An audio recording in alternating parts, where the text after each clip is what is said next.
Raphael, the bank has been calling me about my house. Wow. I'm going to lose my house. $1,500 was my mortgage. The bank is calling. They're knocking on my door and I need to pay my mortgage. And he was like, well, I don't know what to tell you. Every man for himself. There were many reasons why I left In Vogue, but the biggest reason that I left was because the money wasn't there. No one likes to come home and at the end of the day, like, their check is zero. That I destroyed In Vogue. Single-handedly, all by myself, I destroyed this amazing group. Have you heard the latest on Don Robinson's roller coaster ride of a career? Yeah, that Don Robinson. The American singing sensation, the songwriter with the Midas touch, and the actress whose talent knows no bounds. Remember how she totally ruled the airwaves back in the day? Flashback to 3 decades ago, when she first exploded onto the music scene, setting it ablaze as one of the original queens of the 90s mega-hit girl group In Vogue. And let me tell you, In Vogue wasn't just any girl group, they were the creme de la creme, hitting the charts as one of the world's best-selling girl bands ever. So, what went down? How did Don's dazzling career hit a bump? Stick around, because you won't believe what happened next. With over 11 million records sold as a solo artist and as part of In Vogue and Lucy Pearl, Don's career was nothing short of spectacular. Her shelves are filled with accolades, a Billboard Music Award, 4 Soul Train Music Awards, and not 1, but 8 Grammy nods. But before she auditioned and signed on to become part of In Vogue, Robinson grew her reputation as a singer in California. She was born on a chilly November night in 1966, or was it 1968? The mystery deepens. In New London, Connecticut, and is known for her impressive vocal talents. The oldest of 3 siblings, she was raised in a musical environment, participating in her local church choir from a young age. This early exposure to music laid the foundation for her future career. Her big break came during a Stephanie Mills concert when her mother managed to get a tape of Robinson singing to the band. The band's encouragement led Robinson's family to make a significant decision. Therefore, they moved to California to pursue greater opportunities for her. Don's musical odyssey kicked off with her role as a founder of the legendary R&B powerhouse In Vogue. This group didn't just make music, they sculpted the soundscape of an era, leaving an unforgettable imprint on the world's music stage. I'm giving him something. Becoming one of the most iconic female groups of the 90s, they hit the ground running with their debut album in 1989. By 1990, their single, Hold On, soared to #1. Their albums, Born to Sing and Funky Divas, were instant hits, going platinum and winning them MTV Video Music Awards with tracks like Free Your Mind. In 1993, Runaway Love EP dropped, featuring the hit What a Man with Salt and Pepper. But it was 1996's Don't Let Go Love from the Set It Off soundtrack that became their biggest hit, achieving worldwide success and platinum status. However, in a twist no one saw coming, Robinson left In Vogue in 1997 after a contractual standoff.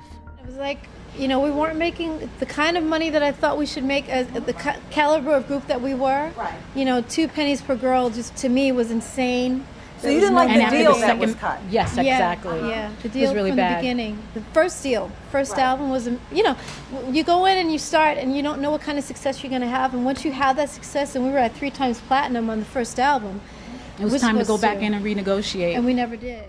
She reveals the startling reason behind her departure was that the group wasn't seeing fair compensation for their skyrocketing success. Imagine, despite being the biggest things on the charts, they were scraping by with just 2 cents per record. It all started to unravel when MC Hammer, yes, the legendary MC Hammer, stepped in. Shocked by their meager earnings, he generously offered to help them understand the fine print of their contracts by arranging a meeting with his attorney.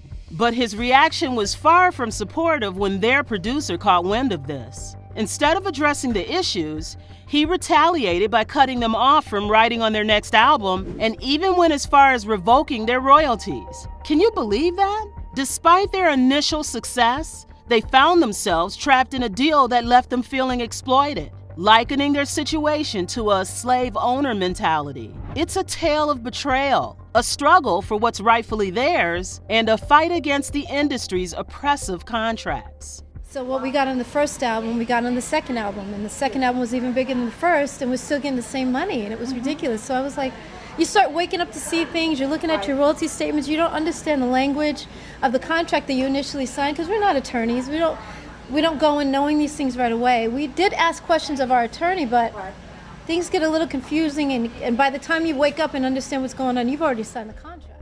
And if you thought that was all, there's more.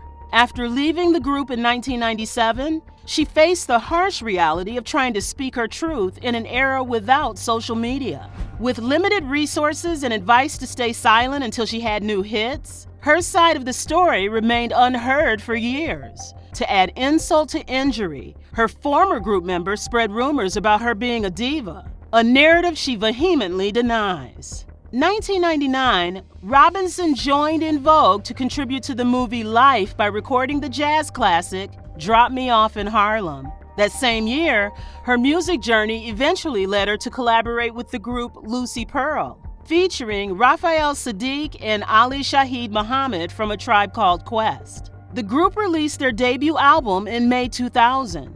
This album achieved global sales of over 1 million copies. The lead single, Dance Tonight, enjoyed success on the R&B and Billboard Hot 100 charts. Lucy Pearl promoted their album through tours in the US and internationally.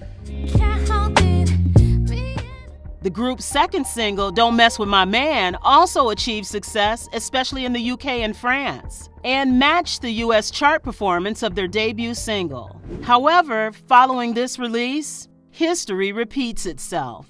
Robinson left the group due to issues related to fair compensation. Attempts to negotiate a resolution were unsuccessful, leading to Robinson's departure and Joy's introduction as a replacement.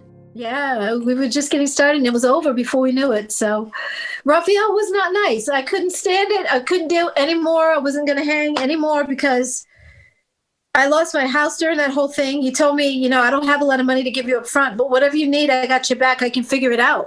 Excuse me. And I was like, okay. And I turned down RCA to do that group. So it's like, wow, Raphael, you didn't have my back, dude.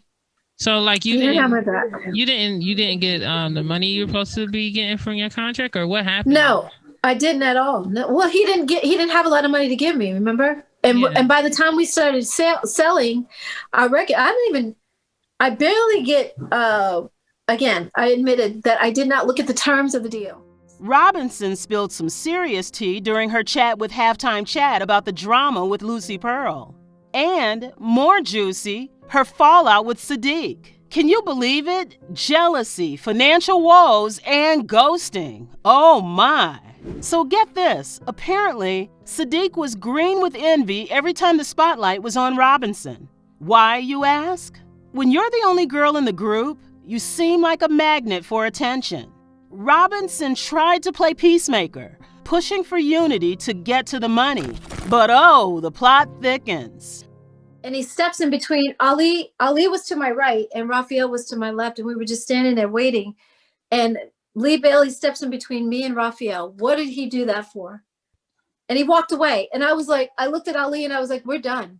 We're done. Oh my, because you don't want that kind of reputation out there that you curse somebody out for no reason. And Lee Bailey didn't even, luckily, he didn't think twice about it. He didn't think, oh, that was rude.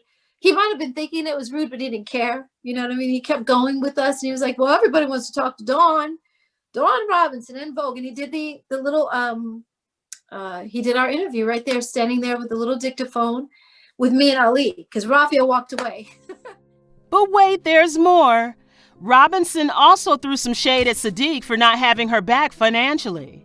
Imagine trusting a friend with your career only to be left hanging with a mortgage screaming for attention and a bank on your back. And to think, she passed up a major record deal to join Lucy Pearl, expecting Saadiq to be her safety net. Instead, she got an every man for himself from Saadiq and a goodbye to her house. Ouch. We were supposed to have our album out by June. Here we are in November. Our album wasn't out. And I was like, Raphael, the bank has been calling me about my house. I'm going to lose my house. And I was telling him prior to that, I need money. I need a little bit of money. And it wasn't a lot. It was $1,500 was my mortgage, $1,500. So, and he told me when I signed to Lucy Pearl, because I turned down a deal with Bob Jameson. Like I said, I had a few deals on the table. Bob Jameson was at RCA and he flew me to New York and I had a deal on the table with him. And I turned that down to do Lucy Pearl.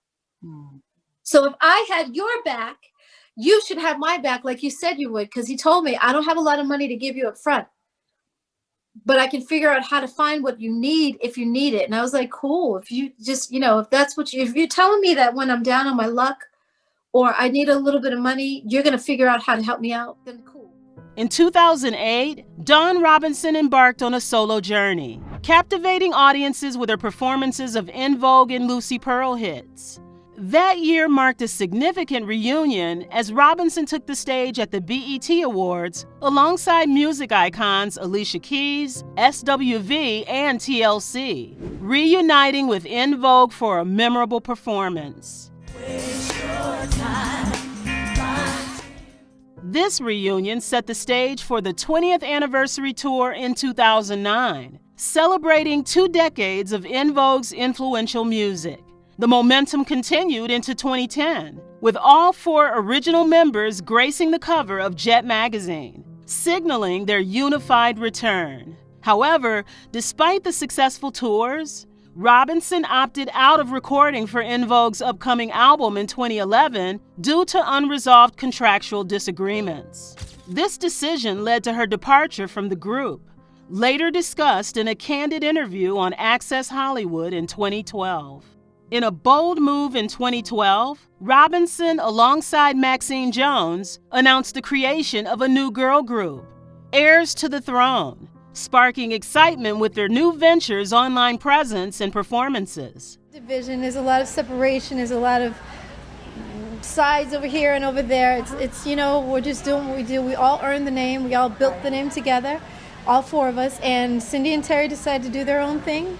So Maxine and I, it was natural for us to do the same. And I got wind of a lot of things that was happening over the years and I just got fed up. And I left in December. It was my last show with the group as a whole. Max was still there.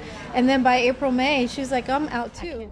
However, the short-lived partnership led Jones to establish En Vogue to the max. This period also saw legal challenges, as Cindy Herron and Terry Ellis filed a lawsuit against Jones over the rights to the En Vogue name, a dispute in which Robinson testified, albeit as an uninvolved witness due to her earlier departure from the group. Robinson's career took another exciting turn in 2013 when she joined the cast of R&B Divas Los Angeles, offering a glimpse into her life alongside fellow R&B singers. There were many reasons why I left En Vogue, but the biggest reason that I left was because the money wasn't there. No one likes to come home and at the end of the day, their check is zero, because that's basically what it was for us. We got paid, but not as well as everyone else around us. In a full circle moment, Robinson reunited with En Vogue in 2019 to honor music executive Sylvia Rhone, marking a historic performance with all 5 members. This reunion was followed by a tour with Maxine Jones as the Funky Divas, encapsulating Robinson's enduring legacy in the music industry. Robinson was once married to Andre Dre Allen from May 24, 2003 until their separation in 2010. Following her first marriage, she entered into a relationship with Christopher Niels Connolly, known for his international soccer career, influence in UK fashion, and association with BMG as a recording artist. On her reality show R&B Divas LA, Robinson expressed her hopes of starting a family with Connolly. It's been on and off. With one guy or just yes, one guy. It's only been 6 months. However, by July 2017, during an interview on FUBAR Radio, she confirmed that they had ended their relationship. Dawn Robinson has an estimated net worth of $500,000. Regardless of her current situation, we must agree that she is one talented sister, and she will always be remembered for her sultry voice. What are your favorite songs of Miss Dawn? Comment down below.